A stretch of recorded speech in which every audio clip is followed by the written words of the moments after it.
Welcome, everyone. Thank you for joining us for the fourth webinar of the virtual dialogue series for enabling resilience and scaling up action on climate change adaptation.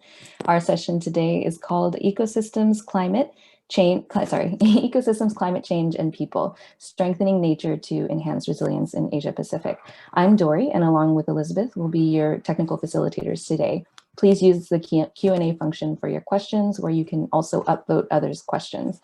Please add your name and organization affiliation to your question so that we may address you properly. Please note that this session will be recorded for documentation purposes. Ms. Maeve Nightingale, Senior Program Officer of Marine and Coastal at IUCN Asia Regional Office, the floor is now yours. Thank you. Welcome, everybody, and thank you for joining us in this opening of the webinar of the 7th APAN Virtual Dialogue Series. My name is Maeve Nightingale, and I am Senior Program Officer for the Marine and Coastal Program at IUCN Asia Regional Office, and I will be your moderator for this webinar. Thank you all very much for your interest in this virtual dialogue. The United Nations Environment Program, in collaboration with IUCN, the International Union for Conservation of Nature, will be leading the preparation and delivery of the Nature-Based Resilience stream at the 7th APAN Forum. And your insights shared today will contribute to helping us design a productive, engaging, and meaningful 7th Asia-Pacific Climate Change Adaptation Forum. Now, nature-based solutions were defined by IUCN members in 2016 as actions to protect, sustainably manage, and restore natural or modified ecosystems that address societal challenges such as climate change, food and water security, or natural disasters effectively and adaptively, simultaneously providing human well-being and biodiversity benefits. Now, there are many different terms used in this discussion around this subject and often used interchangeably. Terms such as ecosystems-based adaptation, ecosystems-based disaster risk reduction, or nature-based solutions for resilience, just to name a few. And these terms may be used by our panelists throughout the webinar and discussions today as we focus in more on the content and the application of NBS and how we can protect and restore nature to provide benefits for biodiversity and people, and in particular in support of climate change adaptation potential. The discussion today will explore the key enabling conditions for resilience, such as climate governance, planning, science, technology, and financing, in the context of nature-based solutions for resilience, including approaches to overcoming barriers for NBS and upscaling successful nature-based solutions for climate change resilience in the Asia-Pacific region. Today, we are pleased to announce there are 121 registered participants joining us online today, representing academia, governments, development partners, civil society, as well as colleagues from the UN system and other international organizations, and including, importantly, Dr. Ashok Khoshla, our keynote speaker for today. You will also be hearing welcoming remarks from Mr. Takahashi Kazoki on the Climate Change Adaptation Office, Global Environment Bureau, Ministry of the Environment of Japan in just a moment. But before we proceed, a quick housekeeping message. Just to repeat what was said at the beginning, that if you have any questions during the presentation, we encourage questions, please can you type them into the Q&A box, which is in your Zoom control panel, rather than typing them into the chat box. We would appreciate that. And we will be referring to your questions during the panel discussion, and we'll also have further time for questions at the end. Now, without further ado, I am pleased to give the floor to Mr. Kazuaki to deliver the opening remarks. Over to you, Mr. Kazuaki-san, over to you. Thank you very much, Maeve-san, and good afternoon and good morning, everyone. I would like to express my great pleasure to be able to welcome you together with Ms. Maeve Nightingale, IUCN, and colleagues from UNEP today. Ministry of the Environment of Japan is hosting 7th APAN Forum in March 2021. We have been supporting APAN as well as GAN, Global Adaptation Network, since its establishment. While considering adaptation, nature-based resilience is one of the key areas, so we believe that today's webinar should be an important part for success of APAN Forum. Let me explain our policies and measures in terms of nature-based solutions. In March 2011, Japan experienced a large-scale, complex earthquake and tsunami disaster. From this experience, we have begun to recognize the importance of going beyond conventional measures relying mainly on artificial concrete structures such as seawalls and promoting ecosystem-based disaster risk reduction in order to deal with natural disasters of a scale that exceeds predictions. Such measures include the promotion of coastal forests, which reduce tsunami damage, and wetlands, which buffer against flooding. We promote eco-DRR through evaluation and proactive conservation and restoration of ecosystem functions that help lessen disaster risk, such as water retention functions of wetlands. It will contribute to biodiversity conservation and to respond with increasingly severe natural disasters. This June, Ministry of Environment Japan, Cabinet Office Japan, and United Nations Office for Disaster Risk Reduction jointly organized an international symposium on climate action and disaster risk reduction. In conjunction with the event, a joint message by Minister of the Environment and Minister of State for Disaster Management was publicly delivered. The message emphasizes the need to shift from restoring the status quo to adaptive recovery, learning from historical wisdom to deal skillfully with disasters by meaning or taking advantage of natural traits.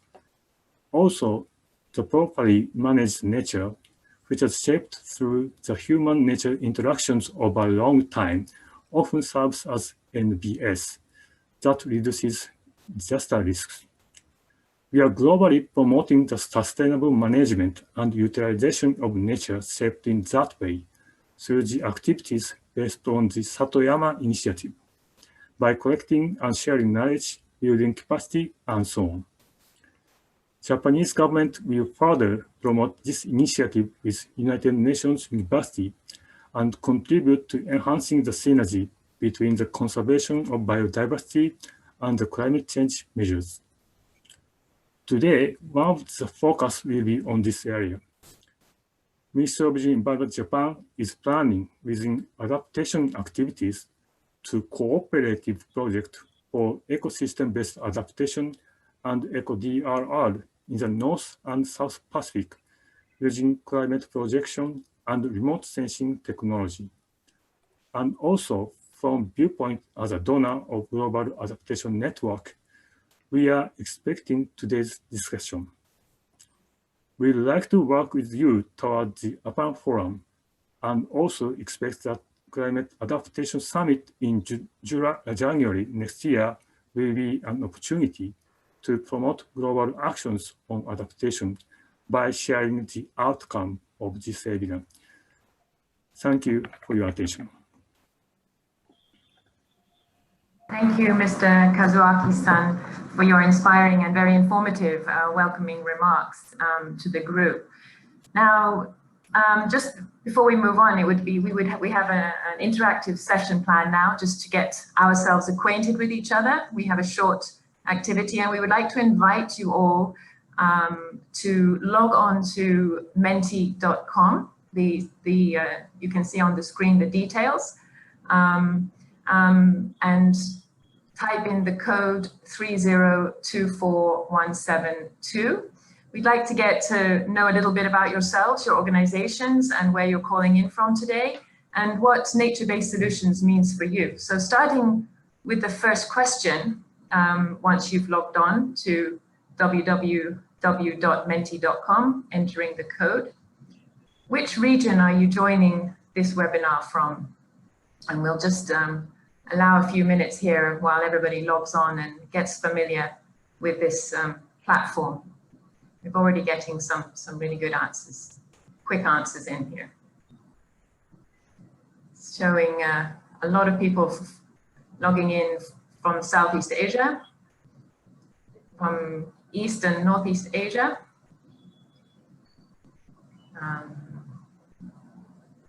from outside Asia and the Pacific, South Asia, but around 50% within Southeast Asia.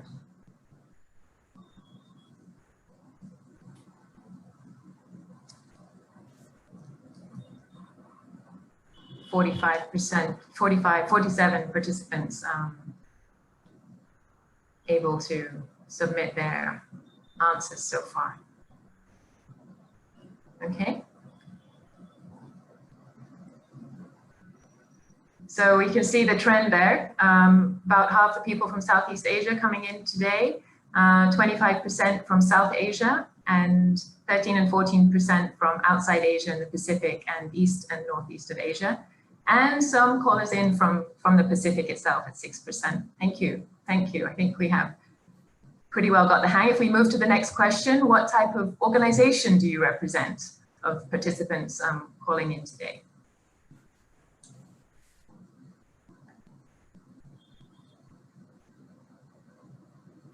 There we have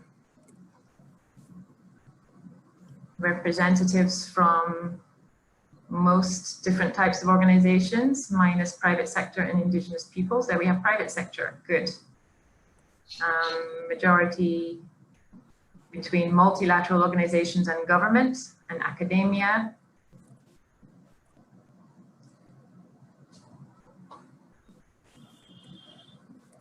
Yeah, increasing. So equal proportion of government and multinational organizations, with close second and third and fourth with academia and other organizations. Excellent. Yes, interesting. So let's move to the third question. And the third question asks, what does nature-based solutions for resilience mean to you? In your own words, what do you understand of this term, nature-based solutions? And if you could type in your answers again for that one. Green infrastructure, considering ecosystems, community engagement, partnerships, biomimicry, adaptation, sustainability, circular economy, goodness, green, sustainable, capacity building, trees, natural resources, ecosystem, systems thinking, like that, adaptation, sustainability. So we're getting some stability in some of these core words. And when the words are bigger, it means that more than one participant, groups of participants are supporting those terminologies. Ecosystem services. Yeah, okay, so we get an idea, pretty, yeah, broad spectrum of different things entailed here in nature-based solutions. So a good picture there, summarizing our understanding at this point in time. Thank you very much for participating in that. It's good to get everybody awake and engaged in the conversation. Now, moving on, I'm very pleased to introduce to you our keynote speaker, Dr. Ashok Khosla. Dr. Khosla chaired the Board of Development Alternatives Group, headquartered in New Delhi and set up in 1983. The Development Alternatives Group was the first social enterprise to address the issue of sustainable development by creating business-like approaches for eradicating poverty and regenerating the natural resource space. Dr. Khosla chairs Tara Life, the network of enterprises to create jobs and deliver basic needs in rural India, and has served for 10 years as co-chair of the UN International Resource Panel. Dr. Khosla was president of the International Union for the Conservation of Nature from 2008 to 2012, and president of the Club of Rome from 2005 to 2012. Dr. Khosla became the first director of the Indian government First Environment Agency in 1972, and then director of Infoterra in the United Nations Environment Programme from 1976 to 1982. And he has also served on boards of several international environment and conservation groups. Dr. Khosla is an officer of the Order of the British Empire, OBE, and has received the United Nations Sasawaka Environment Prize and the WWF Duke of Edinburgh Medal, the Zayed International Prize for Environment, and the Schwab Foundation Award for Outstanding Social Entrepreneur, and the Stockholm Challenge Award. He studied in Peterhouse, Cambridge University, and in the physics department of Harvard University. Dr. Ashok Koshler, it is indeed an honor to have you joining us today, and the floor is yours. Over to you. Welcome. Thank you, Maeve. Can you hear me? Yes, we can hear you well. Wonderful. I am going to share with you a few ideas that are pretty obvious, and I'm sure that most of the people that are participating would know about them. But I thought it would be good to give you some experiences that we've had in my organization working in this field. First of all, of course, we all know that mitigation and adaptation are two separate issues, but often they overlap. Many times you can get solutions that really are win-win from both points of view. And I'm going to be talking mainly about how to try and do this on a large scale. So not only do mitigation and adaptation synergize each other, but they lead to ecosystem resilience in a manner that is good, not just for climate change, but for many other purposes too. Basically, it's all about human livelihoods, climate, and biodiversity. And in essence, these are all very closely related to each other and are very, very interlinked in many ways for our food, for our water, for our livelihoods, for maintaining the ecosystem services. I'm going to be talking about the reasons why it is important to regenerate our ecosystems and nature. What are the opportunities? Where are these opportunities? When should we be prioritizing what? And how much do the economics of regeneration amount to? Planning for regeneration with what? And choice of technology and methods, the how. And finally, how to mobilize and who and by whom. So let me start with why. We're here basically because of major threats to our existence, essential urgent issues like desertification, soil degradation, forest loss, and the importance of our issues to livelihoods and lives of people. We basically have a situation in which in our region, 75% of the poor live in rural areas, and they are directly dependent on natural resources, and nature is being transformed and modified by climate change, and so they're going to pay very heavy costs to this. What I'm going to be talking about is doable. Examples, well, the restoration of forest cover in Korea from 1960, you can see the same landscape 40 years later. From 5% of the land cover in 1960 in Korea, the nation went to well over 65%. Quite an amazing achievement, but it's not the only place. There are many other places too. The lowest plateau in China, for example, has done even more amazing, not more, but as amazing stuff, restoring very large amounts of land into forests and creating jobs and incomes for very, very large numbers of people. So what is it that we need to do? What we need to do is basically to restore our land and forests. In our region, the amount of land and forests is very, very large, among the largest in any region. And our own organization, Development Alternatives, has been working in many areas that I'd like to share with you. How to manage our natural resources in a way that will do not only good for the resource base, the productivity of the resources, the people and their livelihoods, and for climate as well.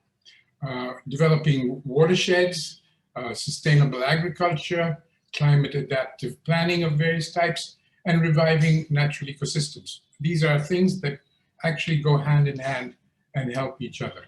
That little check dam on the left, you'll see in the picture, is a remarkable technology which has returns on investment of several 100% a year.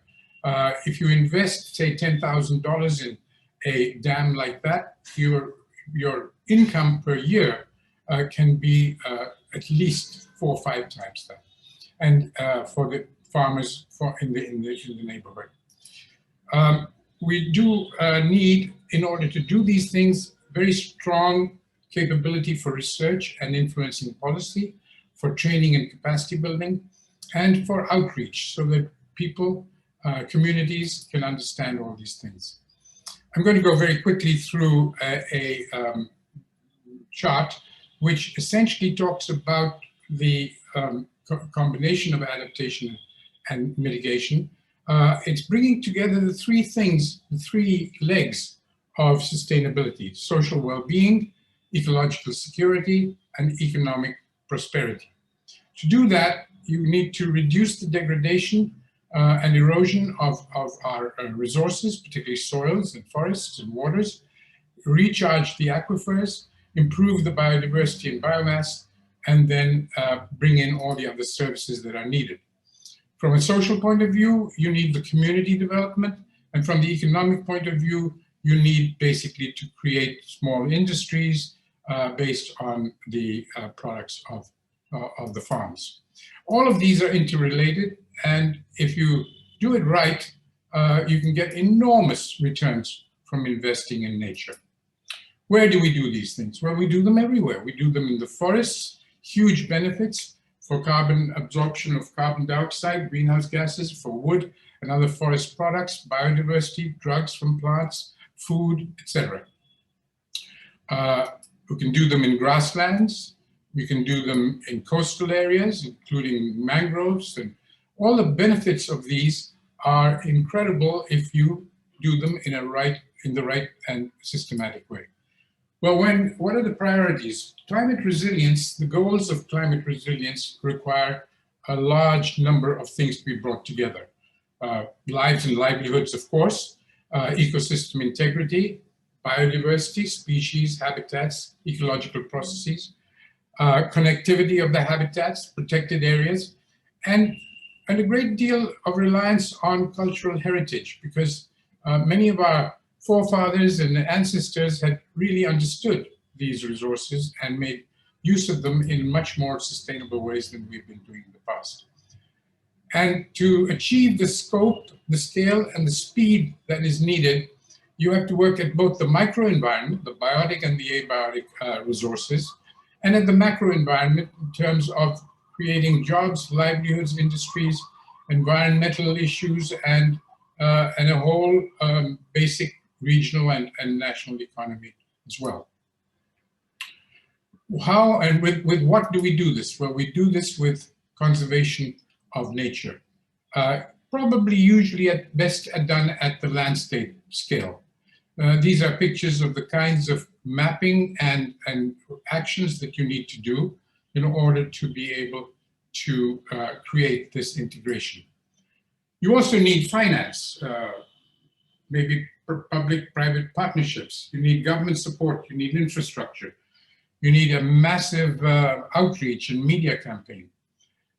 You have to basically, in order to do what we need in our region, involve all sectors of society. Examples include schools who can do great work in these areas, spiritual leaders, businesses, government officials. The example of Korea going from 5% to 65% forests in 40 years included virtually every single citizen in the country donating a certain amount of time for helping forestation. How do we do this? Well, there are lots and lots of technologies and techniques. This is an example of how my own organization's work in central India.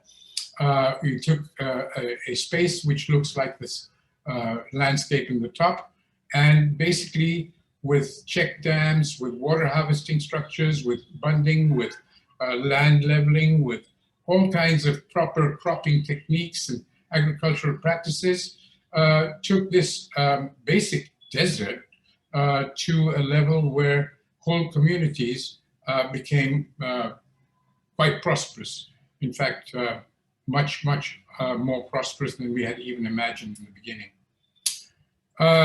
Wasteland restoration is a thing that can take us a long way. This is the kind of land on the left that we had to start with. This is what we did. We made contour trenches to keep every drop of water in that area, and cattle proofing trenches at the outside to keep the cattle out. We planted a certain amount of fast growing trees to provide fodder so that the cattle could be stall fed. And then we were able to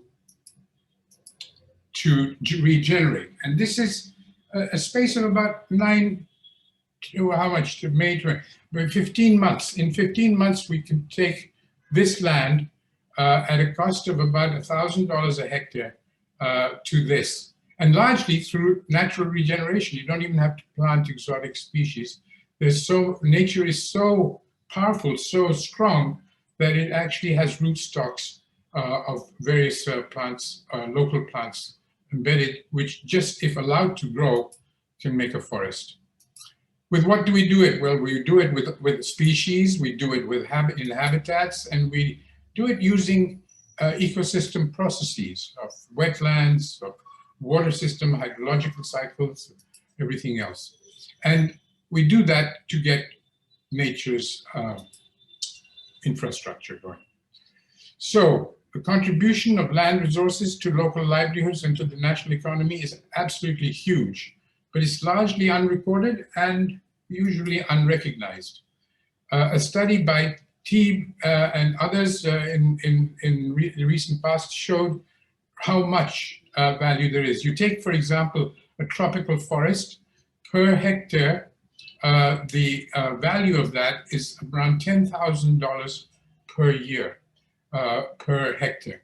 Now, these are the kinds of values that ecosystems have if they are monetized, and it's quite remarkable how much you can do. Nature. Nature is the cheapest way to get mitigation. Forest restoration provides you with a ton of carbon saved at a cost of about $30 to $50. Agroforestry and small farms can regenerate biomass, which can save carbon at a cost of around $15 to $20 per ton.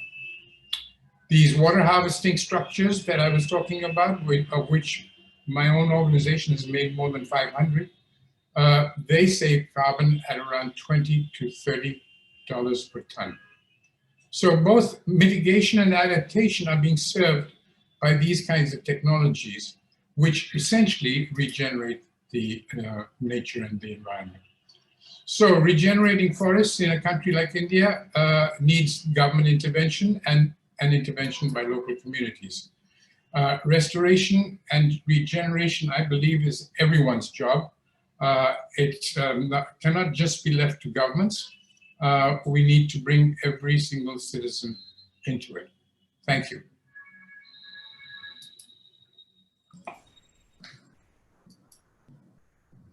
Thank you very much, Dr. Ashok Khoshla, for that very powerful keynote, taking us through the theory and providing some very strong, tangible examples and even examples of economic valuation of the benefits from nature. Thank you very much indeed for that. I would like to move on now and share a short video with everybody that explains a little bit as to why we need to consider nature-based solutions or ecosystems-based approaches as a holistic adaptation strategy, and the variety of co-benefits that they provide, which are crucial to human well-being. A short, succinct video that we can all use actually to explain a complex theory in practice. As our planet gets hotter, we need to find better ways of adapting to extreme weather. The latest science shows that nature can provide the best defences against climate change impacts, including heat waves, drought and rising sea levels. Here's how.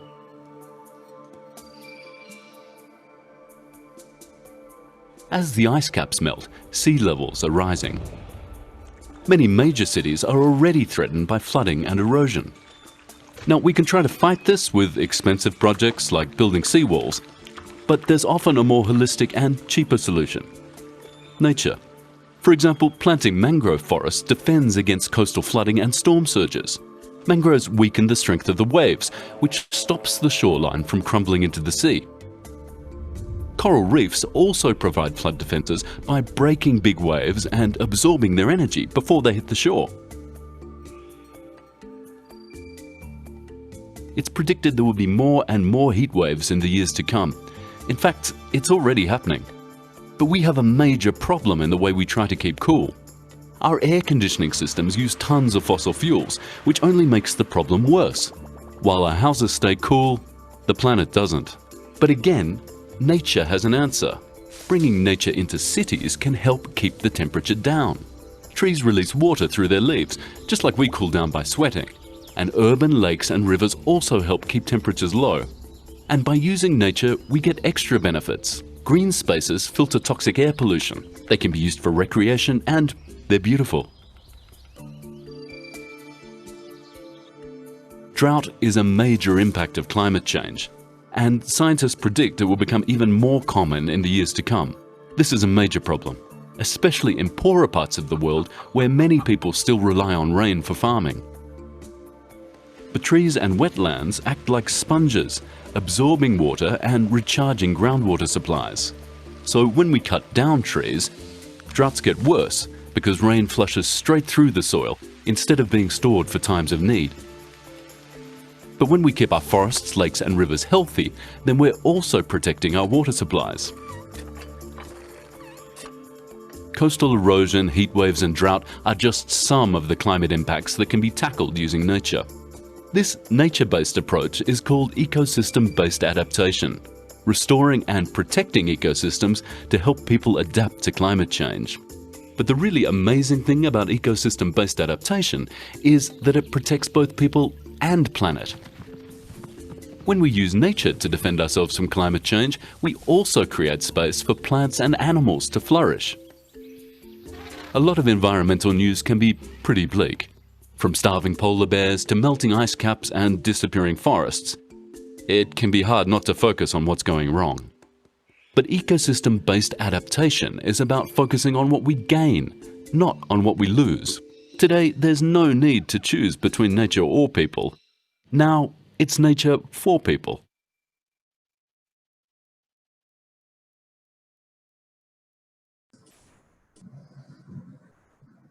Thank you. So useful, succinct video that is downloadable and usable by all of us in explaining these concepts.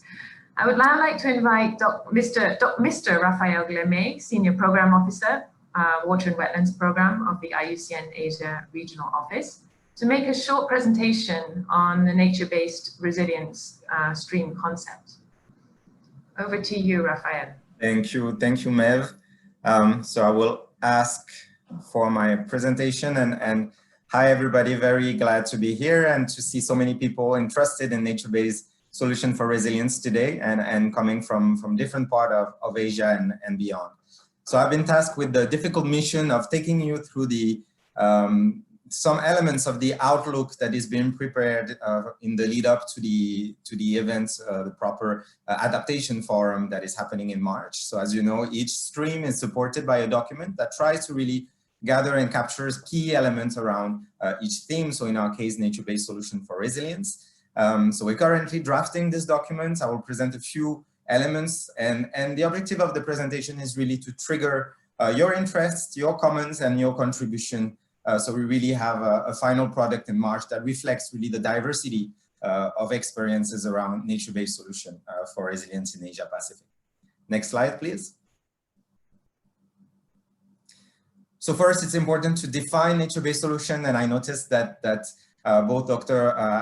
Ashok and my colleague may have opened really with trying to brainstorm a bit about what do we mean by nature-based solutions. So one of the definitions that we use at IUCN, and it's adopted by a number of other organizations, is actions to protect, sustainably manage, and restore natural modified ecosystem that address societal challenges effectively and adaptively, simultaneously providing human well-being and biodiversity benefits. So it's quite a long and comprehensive definition, but it's good to break it in several parts. So I highlighted the first part, which is really about acting on the ecosystem, protecting, managing, restoring the ecosystem with an aim that is addressing societal challenge. In our case, we're talking today about resilience and climate change, but of course, nature-based solutions are also supporting food security, water security, and natural disaster reduction. What is important to understand with nature-based solution is that the benefits are of two folds. Really human well-being, so tackling this societal challenge, but also biodiversity benefits. If you don't have both, it's likely that you're not talking about a nature-based solution. Some solutions harvest the service from nature, but don't give back. And the idea of nature-based solution is really to achieve this balance between human society and nature. So giving back to nature, so nature can provide those ecosystem services for free. A bit of news also on nature-based solutions. So you know it's a very important topic those days that is getting a lot of traction.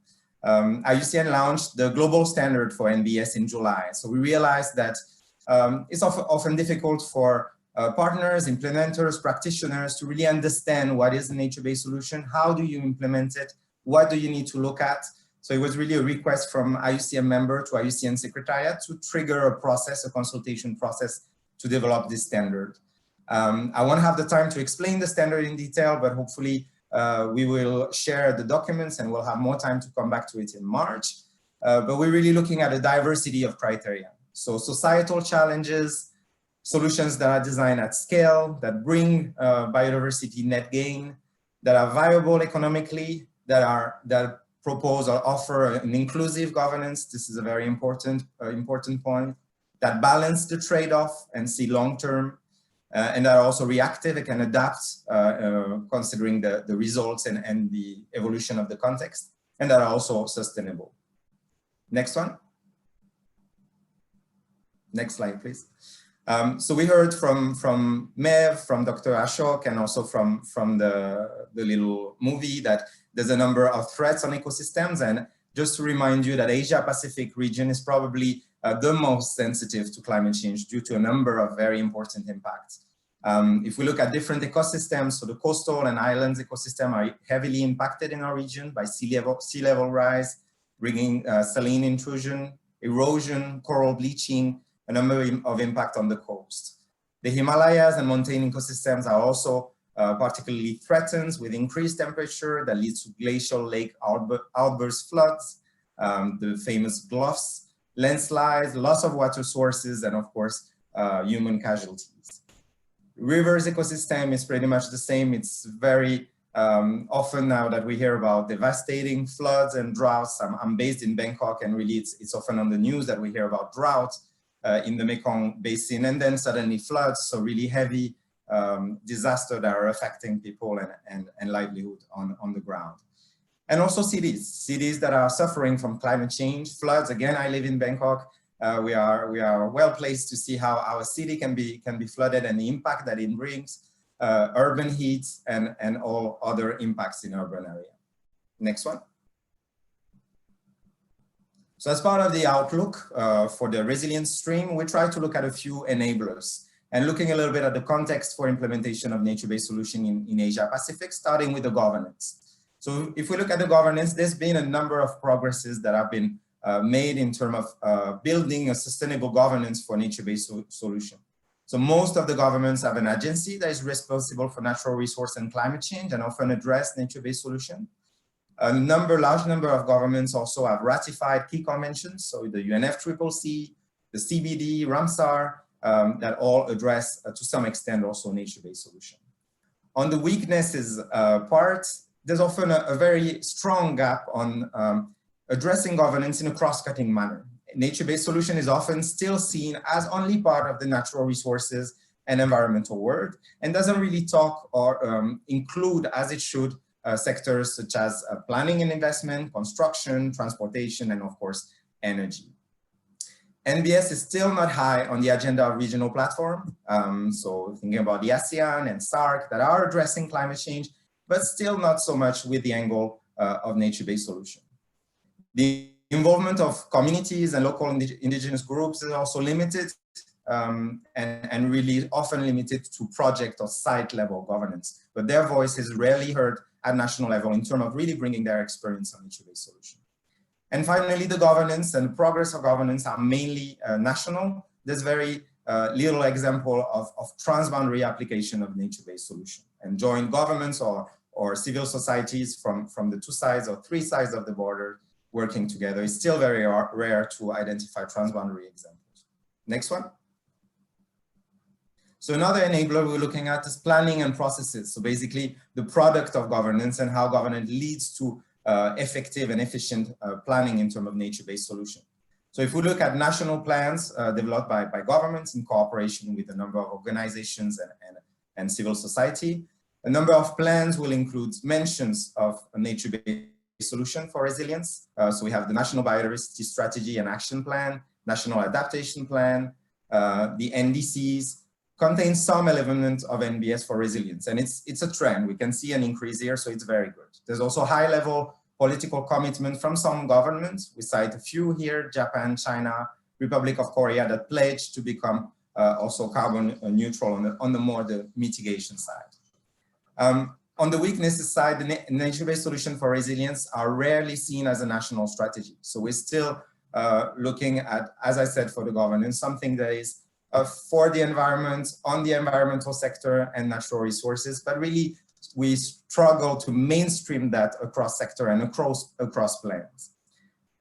Although the ecosystems are mentioned in the NDCs, there is often minimal details provided. We did recently a review of some of the countries in Asia, and we can see protecting wetlands for adaptation, replanting mangrove for adaptation, but with very little objective, which means that the ground then for implementation is relatively weak. Next one, please.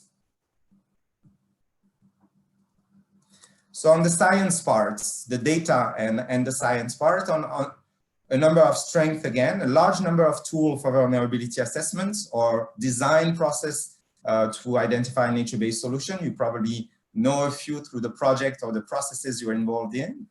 And we also have a number of centers of excellence that are producing very high quality data on both climate change, but also on the impact on ecosystem and the values of those ecosystems. Just to name a few: ICIMOD, MRC, ACB, and many others. Sorry, I cannot have a long list here.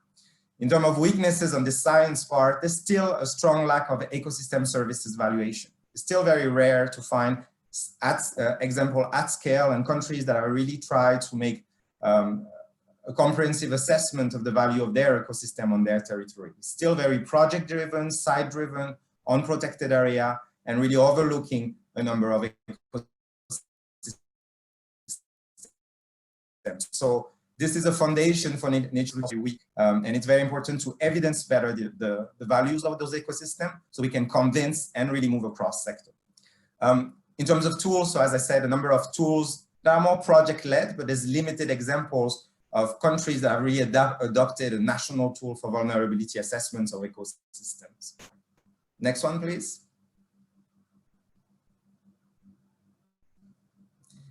So on technologies and practices, so moving to the ground, to the implementation. On strength, I think it's important to acknowledge that for maybe the past 5, maximum 10 years, there's been really an increase on the implementation and demonstration of nature-based solutions. So we all know of cases of mangrove restoration, spring shed revival, wetlands management that are really built and developed in a framework of bringing more resilience to people. The weaknesses is that those examples are often small to medium scale, rarely large scale. I think Dr. Ashok captured the number of large scale examples, but they're still relatively rare and really not the rule. The diversity of options is also not yet fully understood. Very easy to think about mangrove restoration or spring shed revival, but there's really a diversity of techniques that needs to be better mainstream. The private sector is also a key actor to bring technologies and to support nature-based solution implementation, but it's still a bit out of the process in most of the case. Next one, and that will be my last slide. And finally, the money, of course, finance and investments. A number of strength here with the a large number of initiatives and donors that are funding nature-based solutions. So of course, the Great Green Climate Fund, Global Environmental Fund, and investments in Asia, RED+, BMU Wiki, the World Bank, that are integrating nature-based solution language within their call and within their strategy. The recently launched Global Fund for EBA, led by UNEP in partnership with IUCN, Adaptation Fund. So there is funds to really implement nature-based solution at scale. The weaknesses is that it's often donor-driven, and there's really little example of nationally driven mechanism to finance nature-based solution. I think Pakistan is making strong effort in this sense, and probably a number of other countries, but it's still relatively rare. And finally, lack of private sector financing. So we also need to bring really the private sector around the table and discuss this issue of nature-based solution for resilience, the technology and the financing, and engage the private sector as it should be engaged. So that will be it. I hope it will trigger a few questions and comments and contribution to the outlook. And with this, over to you, Meg. Thank you very much, Raphael, for presenting those key elements, some background information on the strengths and weaknesses, and we'll be diving into those a little bit more now in the panel discussion, and then the subsequent Q&A session at the end of the webinar. We already have a number of really good questions coming in the Q&A box, so thank you for those, and those are being organized, and that we will be addressing those in these next coming two sections of the webinar. And on that note, I would like to get moving with the panel discussion, beginning with the introduction of our four panel members this afternoon that will help us deepen our understanding and discussion around some of those key points that have been brought out so far. We have four panelists, and if I could encourage you to open your videos and come on screen, I will introduce each of you one by one. We have firstly Ms. Fatima Rajabali, Associate Program Officer from UNFCCC Nairobi Work Program, UNFCCC, welcome. Dr. Barney Dixon, Senior Program Management Officer at UNEP, welcome Barney. And third, we are looking here for Joshua Wycliffe, who I know is online. I've seen you here in the panel at the side. If you wouldn't mind opening your camera, Mr. Joshua Wycliffe, we would like to welcome you, Permanent Secretary for Ministry of Waterways and Environment from the Government of Fiji. Welcome, welcome. Good to have you here. And fourthly, Ms. Sesimani, excuse me for the pronunciation, Lokotui, the Jeff Small Grants Program National Coordinator from Tonga. Welcome. Sastiamani, excuse me for that. It's great to have you all on board. You represent a range of different backgrounds and experiences, from the weakness just talked about in terms of lack of data and technical knowledge and know-how, to the financing and financing mechanisms and gaining the political buy-in, to the specific governmental experiences and examples from Fiji and from Tonga working with communities. So a broad spectrum of different perspectives, and that will make for a very rich discussion. So just to open the panel discussion, I have a few questions for each of our panelists. We're a little bit tight for time, so I'm afraid if you could keep in mind that we have about 4 minutes for input from each of you, I would really appreciate that. Then I don't have to be mean and try and manage things too much. And if we can start with Ms. Fatima Rajabali, Associate Program Officer from UNFCCC, and a question to you. As particularly looking at the interest around scientific and technical knowledge, if I can ask you, in your view, what are the key gaps in the scientific and technical knowledge that need to be addressed for implementing nature-based solutions for resilience? And if you could share with us a little bit about your experiences of closing the adaptation knowledge gaps and identifying priorities by drawing on your experience of implementing initiatives such as the Lima Adaptation Knowledge Initiative. We would appreciate that. Thank you very much. Thank you very much, Maeve. Morning from Germany and afternoon to all in Asia. The presentations, the earlier presentations really set the scene in terms of the issues that I'll be raising that kind of reiterate some of the challenges that are being faced in the region. Of course, our work is in context of supporting parties to really be able to work towards addressing some of these challenges through NAPs and NDCs. And the Nairobi Work Program seeks to do this by engagement with the least developed countries expert group, a constituted body within the UNFCCC, as well as other constituted bodies like SCF, the Standing Committee on Finance, and actually are currently focusing on issues related with NBS. So there are many opportunities for engagement as part of enabling parties to be more responsive to issues related to NBS. In relation to the first question you've posed around key scientific and technical gaps, I think a lot of them have already been outlined by Dr. Khosla and by Fabian, but just to kind of highlight one or two other things that may add value to the conversation. Some of the issues related to physical constraints to adaptation around soil conditions and land use change are really, for example, how forests and plants shift, changes in response to climate change, as well as how institutions themselves are adequately responding to these challenges and implementing effective response strategies. And I don't mean this just at government level, but also at national, local levels across the scale. One of the other things that we find is a real challenge is in order to design effective adaptation strategies and avoid maladaptation, it is critical to better understand the long-term interactions of drivers and of uncertainties of impacts and how they themselves will affect adaptive capacity and therefore resilience. So, to this end, investments are needed for long-term research, for data management exchange, particularly as was noted in transboundary contexts. And in addition, also acknowledging the social environmental trade-offs. One of the other things that we're seeing that we would like to be seeing more of is really better monitoring and evaluation to track effectiveness of strategies. So we currently have some work going on biodiversity and climate change adaptation, which is focusing specifically on grasslands and forest ecosystems.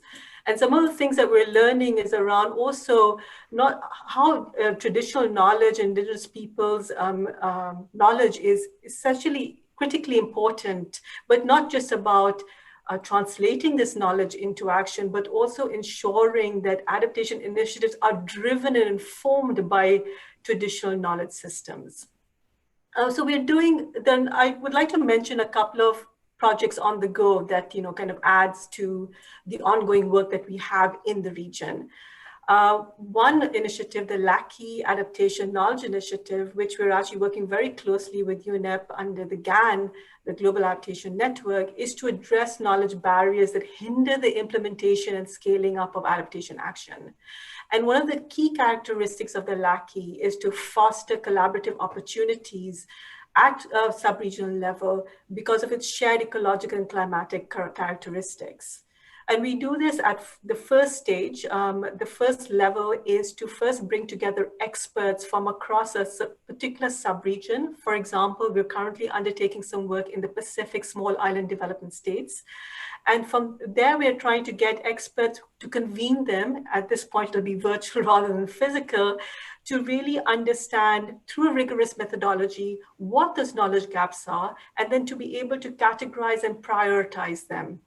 During that process of prioritizing those gaps, we then can catalyze collaborations and implement actions, collaborative actions ideally, to respond to these knowledge gaps.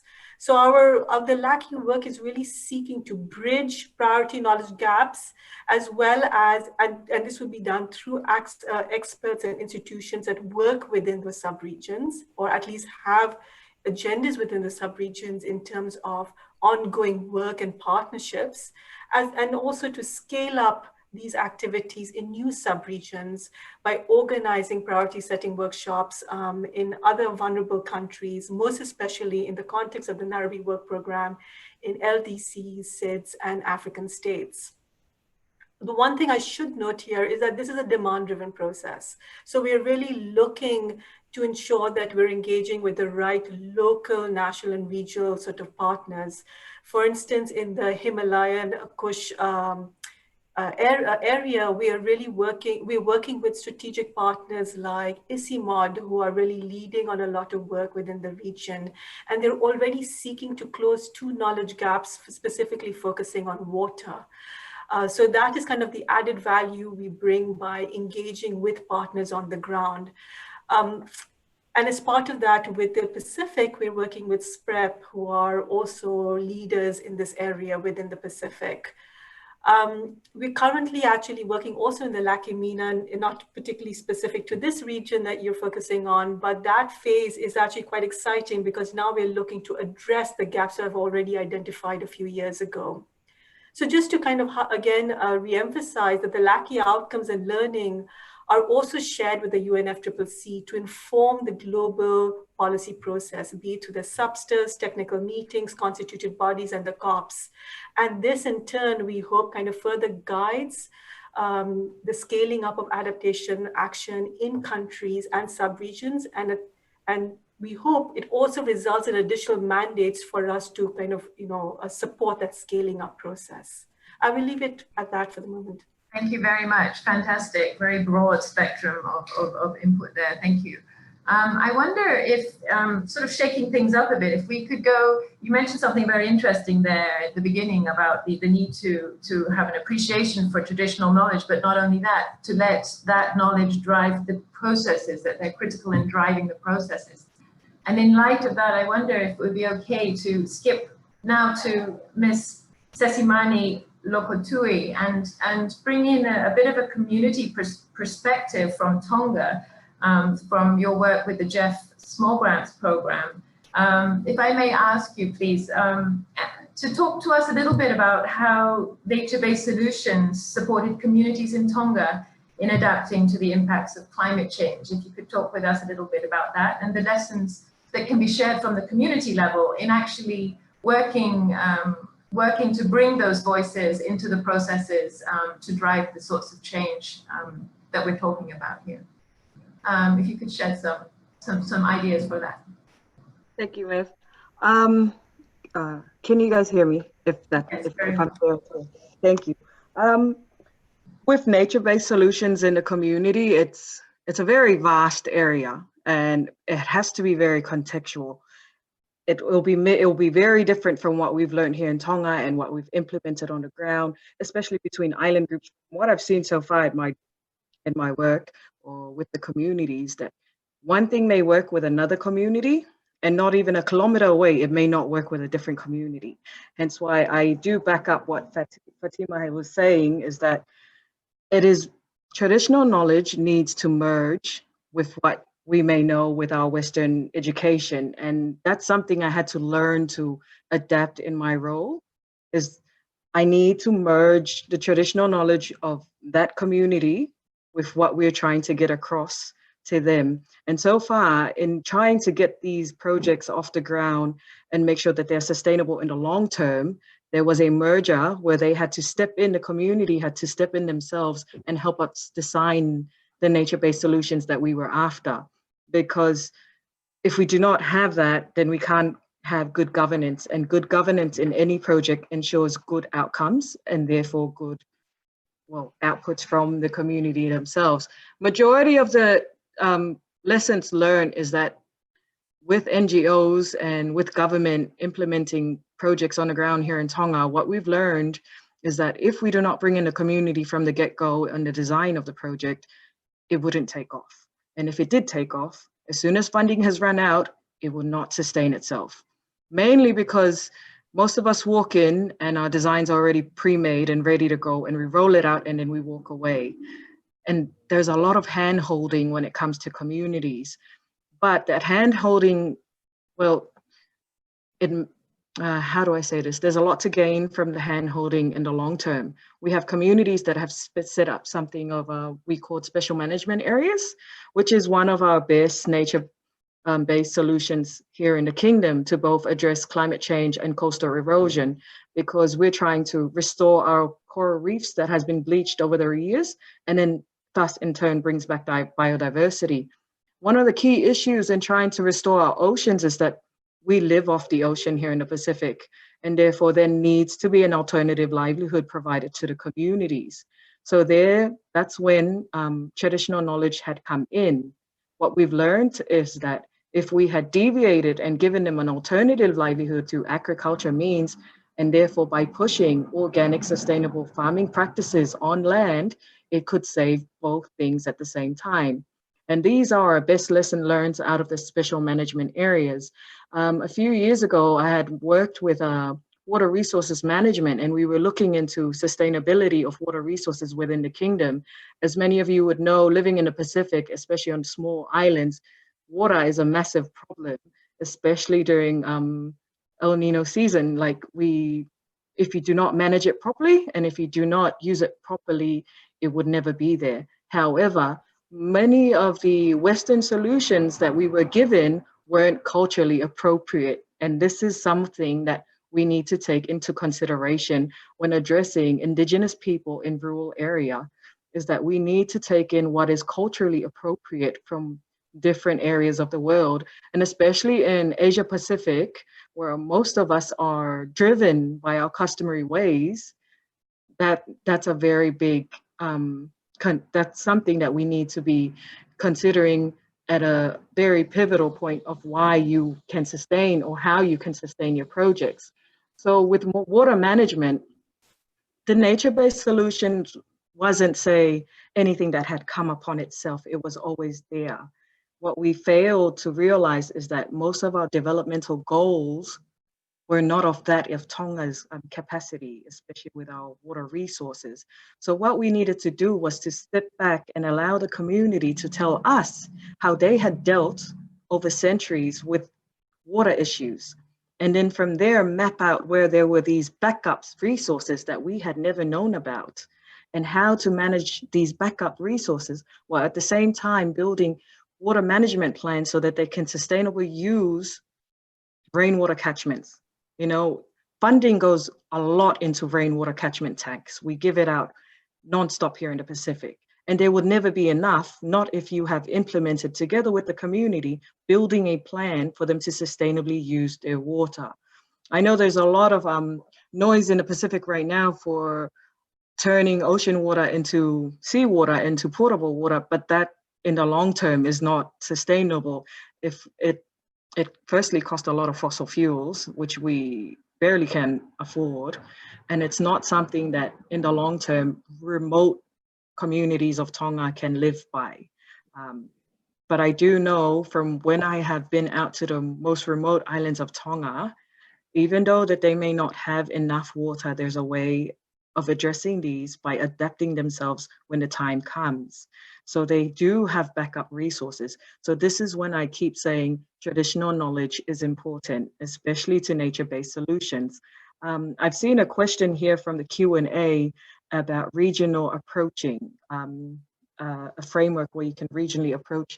And whereas I am happy with that kind of approach, I probably want to point out that even in a regional perspective, some things may be endemic to some areas, which will be invasive in another, even by 2 kilometers away, and therefore the ecosystem will go bust. If you remove something and take it to another area, and this is something I've learned, I'm currently in the low-lying islands of Hawaii, and some of the solutions from the mainland doesn't work here, and some of the, and we've tried to bring in reeds from a different island group to deal with coastal erosion, but it doesn't work. So right now, together with communities in Hawaii, what we're trying to do is source what natively used to be here along the coast and replant them. And I know it takes a lot of time. So I know I've seen this and I've been asked with these adaptation measures, like, what do we do in the meantime to mitigate? In all honesty, there's nothing you can do or the community can do but adapt.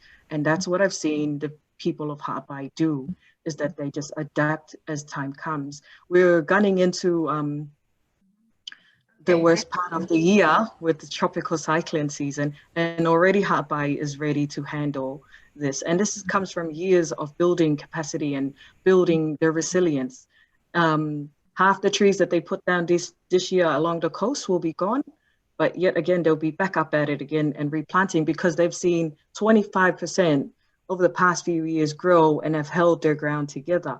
Again, nature-based solutions does work, but you need to be with the people along the way, holding their hand, because in 2 years' time, and I've seen this, in the past 2 years, these people have stood up and owned their work as their solutions to nature. I have a group, community group, or youth group here who are recycling waste bottles, trying to build eco boulders even to put down in front of their trees so that the waves doesn't come and take them away. Again, there was no big framework around this. There's no big funding behind this. What was here is a lot of talanoa. In the Pacific, there's a lot of customary talks. So a lot of the times, communities, you just need to nudge them in the right way, keep holding their hand and encouraging them that, yes, we will be here and we will see what kind of solutions come out. But in the meantime, for the past 6 months that I've been working, it's majority of the time, the communities come up with these nature-based solutions. It is not the other way around. Okay, Anyways, thank you. Sorry, Maeve. Your message is strong and powerful and clear. We have to have a foundation of working with communities. Without it, nothing can be built up and certainly not sustained. Yes, thank you. Very powerful points of view from Tonga. Much appreciated, Sesamani. Thank you. If we could move now to your neighbor, Neely neighbor, and invite Mr. Joshua Wycliffe, Permanent Secretary of the Ministry of Waterways and Environment from the government of Fiji. If you could share your perspectives and experiences from Fiji in implementing nature-based solutions for resilience and some of the challenges of scaling up those solutions in Fiji. We would very much welcome that. Thank you. Thank you very much. It's such a pleasure and delight to be representing Fiji, and in so many ways, following up on what Ms. Lokotui has just mentioned, our Pacific neighbor. I take this opportunity to be able to present our experiences. Thankful and grateful to the organizers for having us here on tonight. Fiji, to understand Fiji's experiences, it's very important that we understand a bit about what characterizes us as a small island state by its relatively small land area in comparison to its large ocean space within the EEZ. And particularly the size of these islands, that's Fiji Island, which is about 333 islands, totally. What it makes it vulnerable to the oceanographic and, of course, the atmospheric processes within its large EEZ spaces. And this results in storms and, of course, cyclones, tsunami, and hurricanes.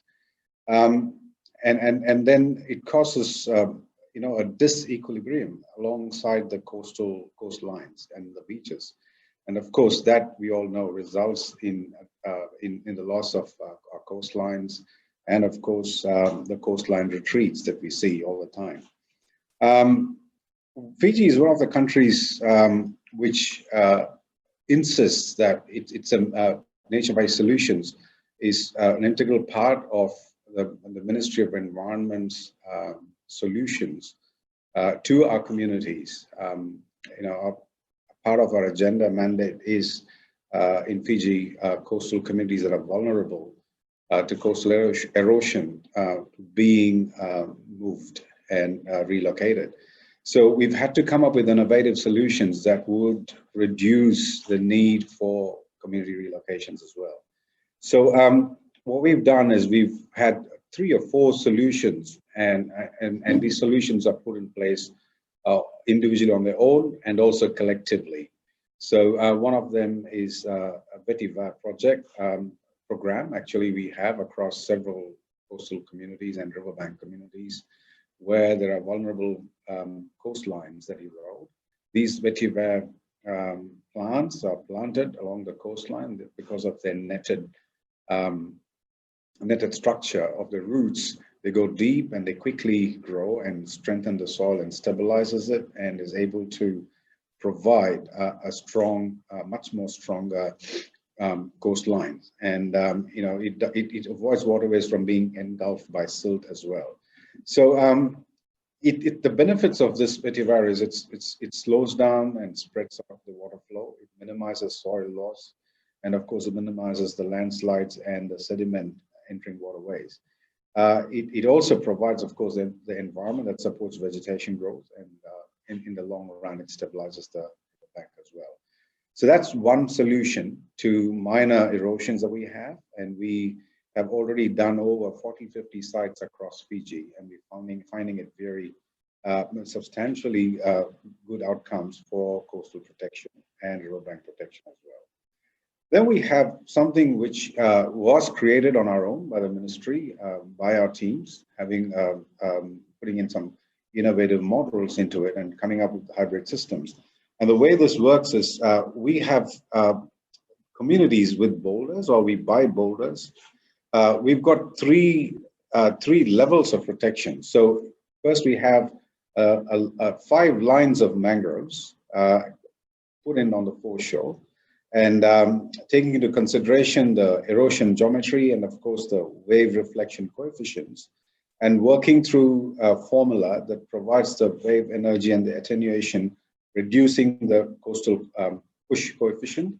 So when you put the formula into place, even the angle in which the mangroves are planted, it is based on the formula and what it throws out, the angle and the space, and the space between the mangrove rows. And then comes the boulders that are put in place. First, we have 4 to 5 feet dug in, and then with we've got a riffraff geotech material put in, and then we have spaced, organized boulders put on top, deliberately leaving cervixes into these walls, and then on top of the ground we got another 3 to 4 feet, 4 feet coastal walls, sea walls. So these sea walls do not have concrete or cement. They are nature-based boulders, mostly from the communities. And what we do is we deliberately allow cervixes and spaces within the wall, so ecosystems start growing in these cervixes. So over time, 6 to 8 months time, we've noticed that these sea walls become living, breathing sea walls. And so they are the second line. So the front line is your mangroves, then you have the sea walls, and the third line would be the vetiver. So by the time waters do come, it's got 3 levels of defense. How this has helped us is basically our communities are much safer. They can go to bed at night fully knowing that they're protected from hurricanes and storms. Waters do not reach. We've done so for our programs right now have 19 seawalls. It's built into our strategic plans, the program, and of course it's into our KPIs of the Department of Environment as well. So we deliver them in partnership with the communities, so that provides employment through the construction. The costs are pretty economical. We can the cheapest eco-based nature-based seawall could be anything between 3,000 USD till about 4,000 or 5,000 USD. You get a good seawall about 300-400 meters in length. And of course, we work in partnership with several NGOs, and we partner with SPREP, we partner with IUCN, and of course the academia. And the next level that we have also introduced is we're looking for private partnerships and being able to have a PPP model built into the sea walls as well. For mangroves, planting mangroves, what we do is we of course need a source. So part of our strategic program within the department is to have mangrove nurseries planted across the country. So these nurseries would then start being sourced or getting to become source for these nature-based seawall solutions. And the last thing I want to talk about is our seaweed forests would also form a part in future, form a part of our nature-based solutions in terms of, again, reducing the wave energies and attenuations reaching the coastal walls. So what we're doing with seaweeds is we've also embarked on a seaweed farm and seaweed nursery projects across Fiji, and we are able to bring the seagrass, sorry, I keep saying seaweed, seagrass nurseries that then help us with a source again to be planted. So we've already started it in on one side, and we'd like to take it into other sites across the 3 major divisions in Fiji. The most recent partnership that we've done is one with IUCN, where we would like to adapt the global standards, NBS global standards, in being able to see how that would help us assess the outcomes. It's not only about protecting communities on a stormy hurricane night, but it's also about the longevity and how long this solution could last and things like that. There are minor maintenance work that is required from time to time, but overall, we found this to be quite successful. We also have an academic dimension towards it. So we are partnering now with, we've just started partnering with the University of Queensland in Australia in being able to have an academic input into it as a whole.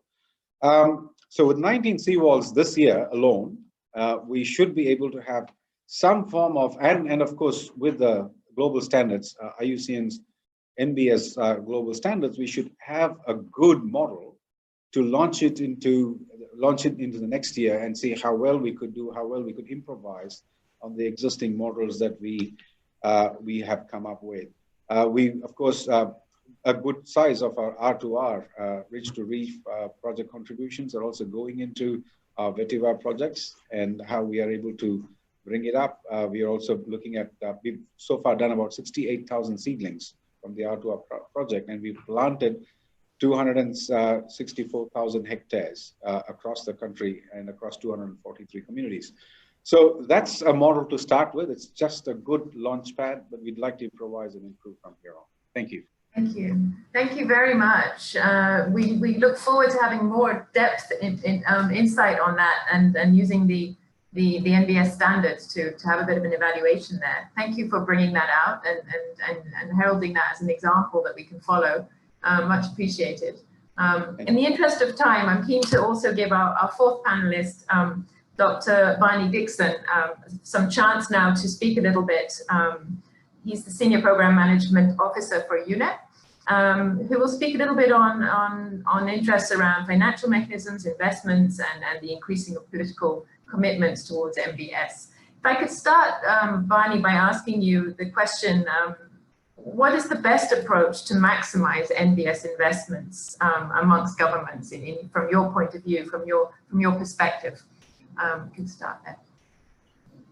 Thank you very much, Maeve, and thank you very much for inviting me to be part of this meeting. You've got a great lineup of other panelists and speakers. And I think, first of all, when we're talking about, getting governments to increase their investment in MBS, I mean, I think Fiji, I'd just like to acknowledge Fiji as something of a leader in this, or increasingly a leader in this space. And, the examples that Joshua was describing, I think, really excellent and a model for others to follow. But it's not always straightforward to persuade governments to maximize their investment in nature-based solutions. And I'd like to basically make 2 points in how we can set about that. I do think we do need to acknowledge the barriers that exist to getting governments to do more. And we need to, address those barriers in a very sort of clear and sort of hard-headed way, and show how those barriers can be overcome. I mean, in particular, I think we need to show that MBS solutions can be effective, that they really do deliver increased resilience for communities and societies. We need to show that they are feasible, that they're economically feasible, that they're sort of technically feasible, and as Sesimani was stressing, that they are socially feasible, that they will work with for communities. And we need also to speak to the broader societal and government interests, whether it's in terms of jobs, in terms of health, in terms of restarting the economies after the sort of COVID lockdowns and the like. So, overall, we need to be building coalitions with partners within government, outside government, in the private sector, with communities and so on. This is ultimately in the broadest sense, a political process that we are engaged in if we wish to seek greater use of nature-based solutions to build climate resilience. And the second point I'd want to make, and your question may have focused on, how do we maximize investment in NBS amongst governments? We cannot focus on governments alone. We do need a more holistic approach. And just in the interest of time, I want to focus a little bit about the importance of the private sector in this regard. Private sector can play various different roles in relation to NBS solutions. It can be an implementer of solutions funded elsewhere by public sources. It can be an actor, in its own right, seeking to build its own resilience for its own operations. The private sector can be a source of finance, of investment, whether in conjunction with public finance, blended finance, and other types of solutions like that, or as an investor in its own right, seeking economic returns from its investment in NBS solutions. So that would be my second point. It doesn't really make sense to focus on government alone. We need to focus on other actors. I've emphasized the role of the private sector here. It's the government which often sets the rules, the context, the policies within which the private sector acts. And so the government can create appropriate contexts in which a private sector is going to be more likely to invest in nature-based solutions. I did notice on the Mentimeter test at the beginning of this thing that there are approximately a 1% at that point of private sector participants in this meeting. I do think we need to be, reaching out more broadly, and it's great that we have that 1%, if it is still 1%, but we should be seeking a higher percentage of participation from private sector actors in these types of conversation. Thank you very much. Thank you. You touched on a little bit there on possible financial mechanisms that can be effective. Would you like to just elaborate slightly more, and then we'll wrap up there and move on to the Q&A? I just think you might have a little more to say on the financial mechanisms that you think could be highly recommended. Yes, I mean, I'm not an expert in this area, but I do think a blended finance where one's essentially mixing public and private finance for investment in NBS solutions, particularly where the public sector is prepared to invest with a lower rate of return, to sort of absorb some of the risks with the investment, allowing the private sector to invest on looking for a commercial return. I think there is promise, although we have been talking about blended finance for some time, and we need to be moving towards radical scaling up, I think, of that, and there are some challenges associated with it. There are also some interesting solutions being developed, working with insurers who have an interest in reducing the harm which arises from climate risks, and how insurers can work with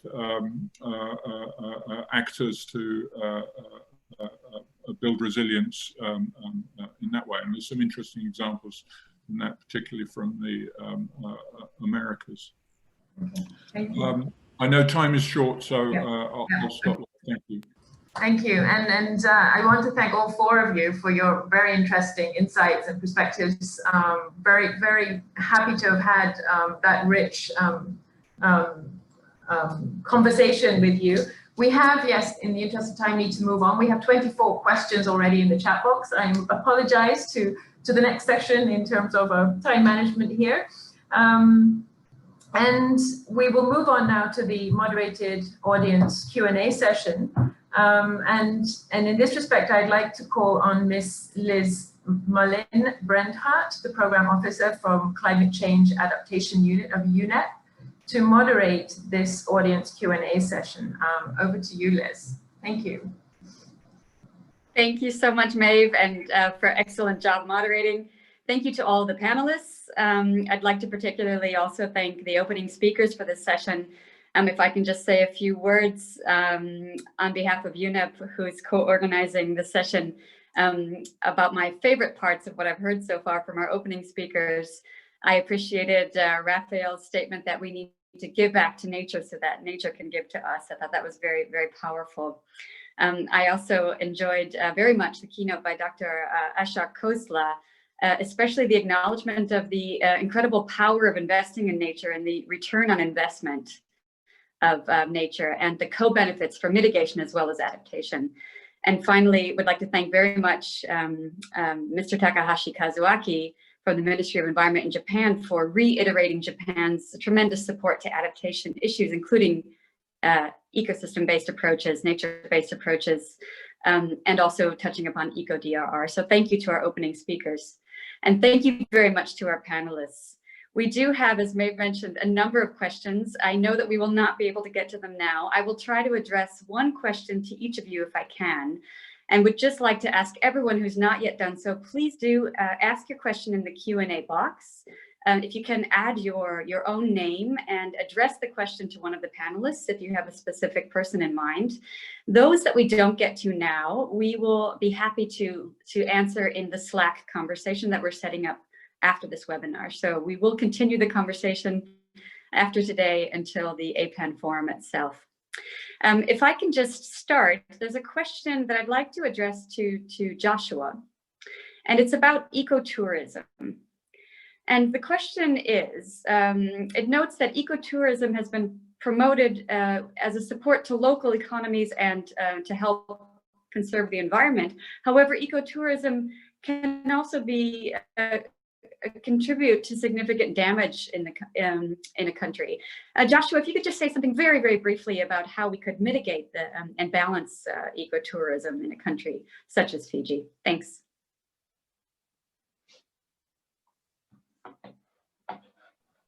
The first and foremost, I think you're muted. Yeah. Are you able to hear me now? Can you hear me? Yes. Yes. Okay. Yes, we hear you. Thank you.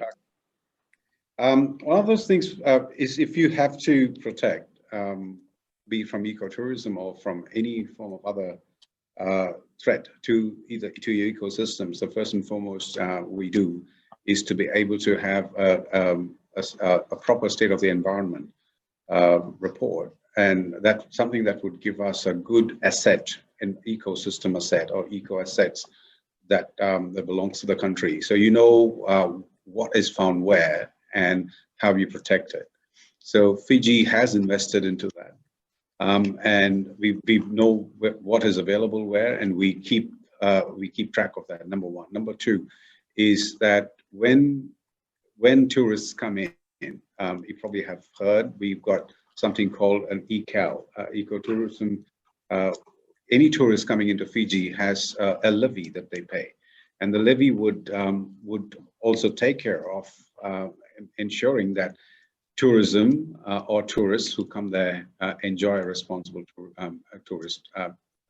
tourism. Another area that we always are heavily into, we've invested as a country, is, you know, we have our GDP heavily dependent on tourism. And when there is a tourism development, we make sure our processes of assessing that ecotourist resort provides proper impact analysis of any tourist traffic and make sure that our assets are protected over the impact of tourism as well. So the mitigation measures that we put in place will take care of it, will take care of the impact from tourism, and of course the impact from other issues from climate change as well. So this is basically on knowing what we have, and then protecting through proper investments from the tourists themselves, and thirdly, putting in mitigation measures right from the development stage of, let's say, an eco resort or an eco business, and so that it withstands the impact from tourism on its own. So those are areas that we do, and the government invests into all of that, including our nature-based seawalls. They invest into it because there's no other choice. When there's a hurricane that comes in, we lost $2 billion, it was quite clean, of our GDP. So that's one way we do to get over challenges in the government to seek more investment into nature-based solutions. Thank you. Hope that answered. Thank you so much. Thank you. It sounds indeed like Fiji is a front runner in this area, and a good example for other countries in the region as well. Thank you.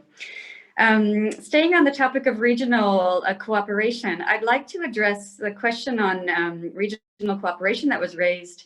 Sesamani already touched upon it a bit in her intervention, but if I can also address this question to Fatima, because I'm interested in specifically in the UNFCCC process. Perhaps you can say something about the role that regional cooperation plays in terms of scientific and technical knowledge sharing. So over to you, Fatima.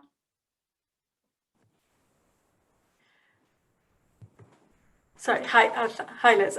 Absolutely. There are a number of different avenues for engagement, and there are a number of different spaces created for that engagement. So for example, in the next couple of weeks, there'll be the UNFCCC Climate Dialogues, where there will be a number of different events where organizations, observers, as well as parties will be given an opportunity to really interact and participate in a number of different events that will allow regional perspectives and a shared sort of an opportunity to share knowledge, findings on ongoing work. Of course, that is complemented by the commitments that we have to support governments to develop, or parties to develop, their NAPs and the NDCs. That's definitely another avenue. And of course, that's a little bit more complicated in terms of how that engagement takes place. And we have a whole NAP team that is dedicated to encouraging countries using technical experts to support the development of the necessary sort of action plans. There are also other avenues through our engagement with partners, and partners play a really critical role in all the work that we do. So for instance, for the Nairobi Work Program, whilst we sit within the UNFCCC system, and then we have all these kind of institutional arrangements within the UNFCCC, we need technical experts and guidance to really kind of ensure that we are using context-specific, useful, practical sort of knowledge to ensure that our work is relevant. And so really there is this opportunity for us to kind of, strengthen those links between observers, organizations, technical experts, and the parties, and to be able to kind of strengthen those levels of engagement. And one way that we're doing this is directly through the constituted bodies. And we will continue to do so. So as mentioned, I think in my message, I can share more information as well with the participants, but please feel free to get in touch with me and to also visit our website to see where those opportunities are for those levels of engagement.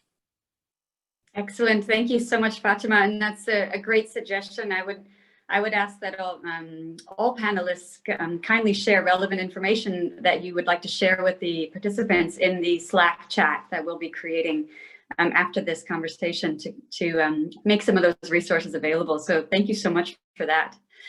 I'm going to move on to a question for Sesamani, and we've received a question from one of the participants on how to motivate the public to own nature-based resilience, especially in rural and developing communities.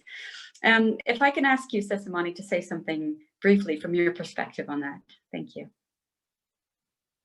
Thank you.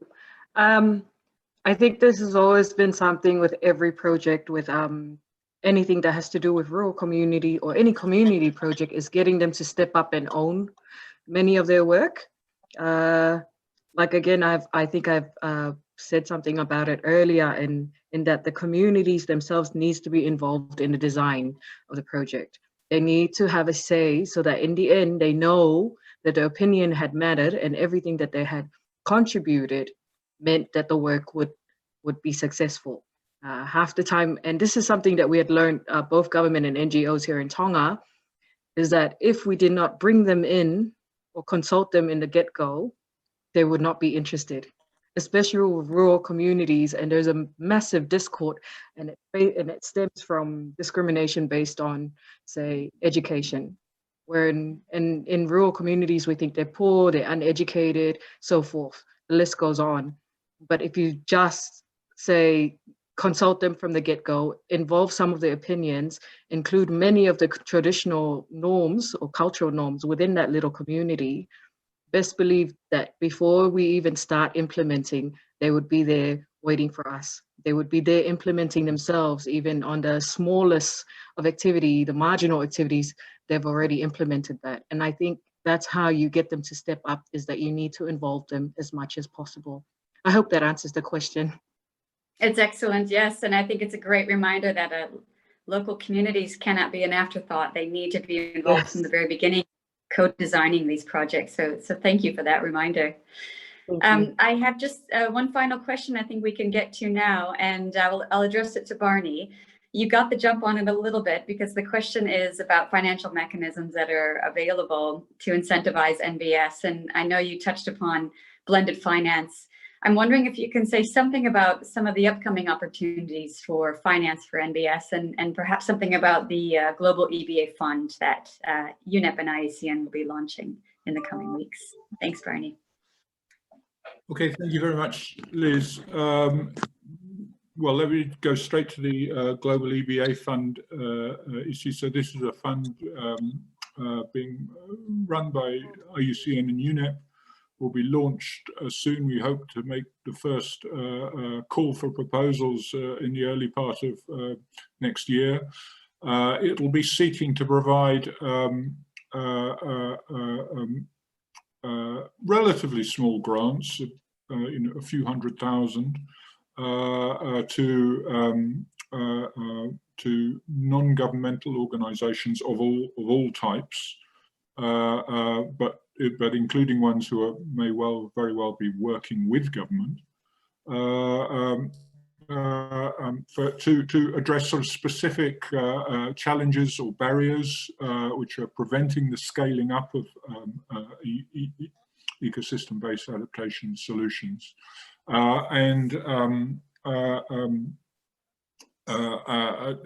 So, the intention is that this fund can operate as a vehicle for catalyzing key activities that can bring about scaling up. So that's one new instrument which will be sort of becoming operational in the next few months. There are others. I was on a webinar yesterday, excuse me, which was precisely on the issue of blended finance, which I touched on earlier. I know there was a question which I tried to reply. I'm not sure you received the reply. There was a question about debt for nature swaps, and Seychelles was referenced. I think we need to be open to a range of different financial instruments. We need to be pragmatic and realistic about the risks and benefits associated with them, and what will work and what won't work within particular contexts. But certainly we need to be imaginative, innovative, in how we overcome some of the existing barriers to greater and more widespread use of nature-based solutions for building climate resilience. Thank you. Great, thank you so much, Barney. And again, here, fantastic if we can put some of the links to that information and those opportunities also in our Slack chat following after this webinar for those who are interested in knowing more.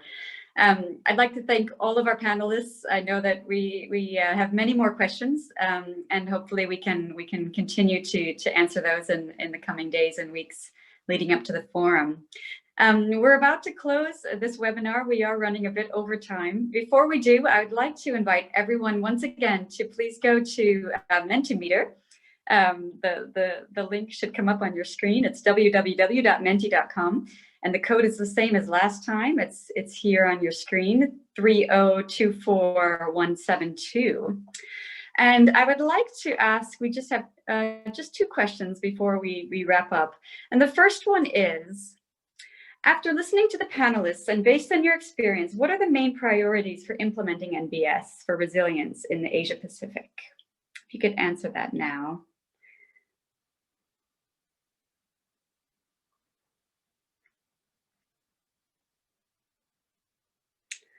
I'm not sure what we're seeing on the screen.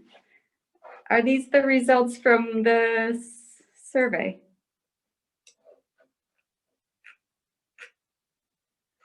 Yes, Liz, they are. Okay, excellent. So we've got some great, very long text answers, which I really appreciate. I see private sector engagement and sustaining community-based adaptation. Learning lots about nature-based solutions, urban planning, fantastic. The need for partnerships, we've been hearing about that a lot today in our webinar. Scaling up the use of nature-based solutions, whole of society approach, fantastic. I see a lot of these are going to link to some of the other streams for the APAN forum. So I see a real need for us from the nature-based resilience side to link to the other conversations that are feeding into APAN. But we can certainly take a look at these and see how to best build them into our conversation.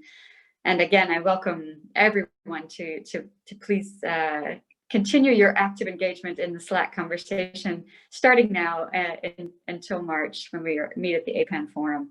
So thank you very much for this. Workable solutions that appeal to the people and will be maintaining for years or generations. That's a very important point, the long time scales needed for nature-based solutions, and that need to continue the engagement with them, including private sector. Yes. Excellent. Thank you so much to everyone. Let me jump to the second question. Please do continue to add to this one if you still have something you'd like to add. The second question we have, and the last one for this webinar, what would you like to see covered in the forum presentation on nature-based solutions for resilience? So this could link to the last question we had about what you think is most important. Please let us know what we should focus on for the forum as we move ahead. So please, if you can answer now. Governance, adaptation research. We've got sustainability again, best practices, fantastic. A lot of these are the cross-cutting issues that we were trying to look at for our background note and for the webinar. So these are fantastic, a good reminder of that. We've got disaster risk reduction. Yes, thank you. I know Japan also focused on that at the beginning. Governance is coming up big. That's great. Private sector involvement, adapting NBS. Okay, we should understand more about what that means. Financing NBS, absolutely. Urban planning, fantastic. I see governance is still big. Sustainability, excellent. Coming up right in the middle. Fantastic. Thank you so much, everyone. This is really, really great. I believe, unfortunately, that we are reaching the end of the webinar today, and I'd really like to thank all of our participants for your active engagement. I'd like to thank all of our panelists. I'd like to thank our opening speaker. Special thanks to the Ministry of Environment for opening this session. I'd particularly like to thank our co-hosts at IUCN. Thank you so much for joining us today. It's really exciting for us to see so much enthusiasm and engagement around this topic. This is just the beginning of the conversation. We welcome all of you to join us on Slack. The link will be put into the chat for this webinar, and please do join us, continue the conversation with us. We look forward to speaking with you over the next months and at the forum itself. Before we close, I would just like to remind everybody that next week on Thursday, we have the final webinar in our series. And we'll put the chat here for where you can sign up to that webinar. The last webinar of the series will explore the theme, resilience of people and communities. How far have we come? How should we build the road ahead? I welcome you. Please also join us for next week's seminar. We look forward to seeing you there. And we look forward to hearing from you in the coming months. Thank you, everyone. On behalf of UNEP and IUCN, thank you so much for joining us today. Have a great morning, afternoon, evening, wherever you are. Thank you.